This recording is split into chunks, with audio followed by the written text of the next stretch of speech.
Hi friends, welcome to friendly food.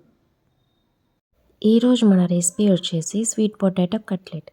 మనం రెగ్యులర్గా sweet పొటాటోతో sweet recipes చేసుకుంటూనే ఉంటాం.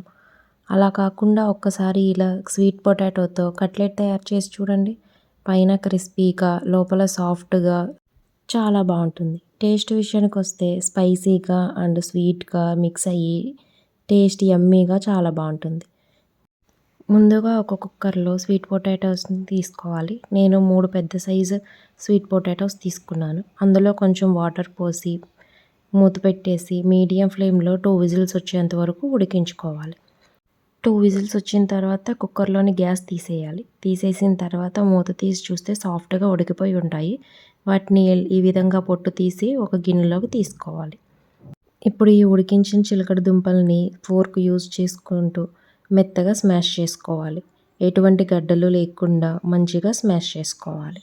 స్మాష్ చేసుకున్న తర్వాత ఇప్పుడు ఇందులో 1 కప్పు సన్నగా కట్ చేసుకున్న ఉల్లిపాయ ముక్కలు, సన్నగా తరిగిన 1 క్యారెట్, సన్నగా తరిగిన కొత్తిమీర, పుదీనా, కొంచెం పసుపు, రుచికి సరిపడా ఉప్పు, 1 టేబుల్ స్పూన్ కారం, 1/2 tablespoon garam masala, 1/2 tablespoon ధనియా పౌడర్, అలాగే 1/2 టేబుల్ స్పూన్ చాట్ మసాలా వేసుకోవాలి.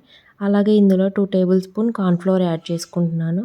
కార్న్ఫ్లోర్ అనేది మనం మిక్స్ చేసేటప్పుడు చూసి యాడ్ చేసుకోవాలి. ముందుగానే ఒకేసారి యాడ్ చేసుకుంటే పిండి అనేది ఎక్కువైపోతుంది అనమాట.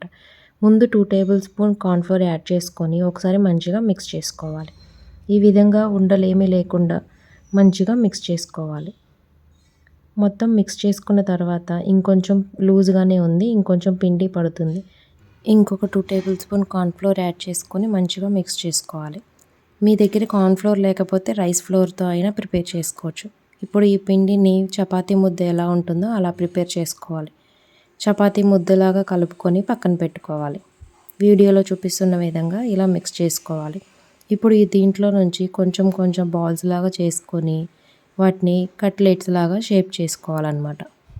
వీడియోలో చూపిస్తున్న విధంగా ముందు లడ్డూలా చేసుకొని తర్వాత 2 హ్యాండ్స్ యూజ్ చేసుకుంటూ కట్లెట్స్ లాగా చేసుకోవాలన్నమాట.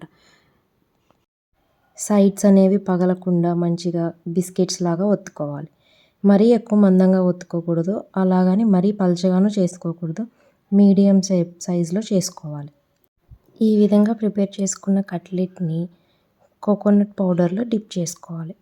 కొంచెం కోకోనట్ పౌడర్ దానికి అద్దేలాగా పట్టేలాగా కొంచెం ఒత్తుకోవాలి. ఈ విధంగా చేసుకున్న కట్లెట్ని ఒక ప్లేట్లోకి తీసుకోవాలి. అదేవిధంగా మిగిలిన పిండిని కూడా ఈ విధంగా కట్లెట్స్ లాగా ప్రిపేర్ చేసుకోవాలి. మీరు రౌండ్గానే కాదు బాల్స్ లాగా అయినా చేసుకోవచ్చు, లేదంటే సిలిండ్రికల్ షేప్లో అయినా చేసుకోవచ్చు. మీకు ఏ షేప్ కావాలంటే ఆ షేప్లో తయారు చేసుకోవచ్చు. కానీ చుట్టూ పగుళ్ళు ఏమీ లేకుండా మంచిగా సాఫ్ట్గా ఉండేలాగా ప్రిపేర్ చేసుకోవాలి. ఈ విధంగా ప్రిపేర్ చేసుకున్న వాటిని కోకోనట్ పౌడర్లో డిప్ చేసుకోవాలి. కోకోనట్ పౌడర్ కానీ బ్రెడ్ క్రమ్స్ కానీ ఏదైనా యూజ్ చేయొచ్చు. నేను కోకోనట్ పౌడర్ యూజ్ చేశాను. కోకోనట్ పౌడర్లో డిప్ చేసుకొని పక్కన పెట్టేసుకోవాలన్నమాట. అదేవిధంగా మిగతా పిండి మొత్తం కూడా ఇలా కట్లెట్స్ లాగా ప్రిపేర్ చేసుకోవాలి. ఇలా ప్రిపేర్ చేసుకున్న కట్లెట్స్ని ఒక 10 మినిట్స్ ఫ్రిడ్జ్లో ఉంచి ఫ్రై చేసుకోవాలి. స్టవ్ ఆన్ చేసి ప్యాన్ పెట్టుకొని అందులో 3 టేబుల్ స్పూన్ ఆయిల్ వేసుకుంటున్నాను. నేను వీటిని షాలు ఫ్రై చేస్తున్నాను. మీరు కావాలంటే డీప్ ఫ్రై అయినా చేసుకోవచ్చు. ఇలా 3 టేబుల్ స్పూన్ ఆయిల్ తీసుకున్న తర్వాత మనం 10 మినిట్స్ రిఫ్రిజిరేటర్లో నుంచి తీసిన కట్లెట్స్ని ఈ విధంగా అరేంజ్ చేసుకోవాలి. ఈ విధంగా షాలు ఫ్రై చేసుకుంటే సరిపోతుందన్నమాట. మరీ ఎక్కువ ఆయిల్ పట్టవు వీటికి. ఈ విధంగా ప్యాన్లో అరేంజ్ చేసుకున్న తర్వాత ఒక 2 to 3 మినిట్స్ వరకు వాటిని అసలు కదిలించకూడదు, అలానే ఫ్రై అవ్వనివ్వాలి. మనం కదిలిస్తూ ఉంటే అవి ఇరిగిపోతాయి అన్నమాట. అలా కదిలించకుండా 2 మినిట్స్ వరకు అట్లానే ఫ్రై చేసుకోవాలి. 2-3 మినిట్స్ అయిన తర్వాత స్లోగా రొటేట్ చేసుకోవాలన్నమాట. ఇలా 2 స్పూన్స్ కానీ లేకపోతే ఏదైనా 2 గరిటెలు కానీ యూజ్ చేసుకుంటూ ఈ విధంగా రొటేట్ చేసుకోవాలి. నిదానంగా మంచిగా రొటేట్ చేసుకోవాలి.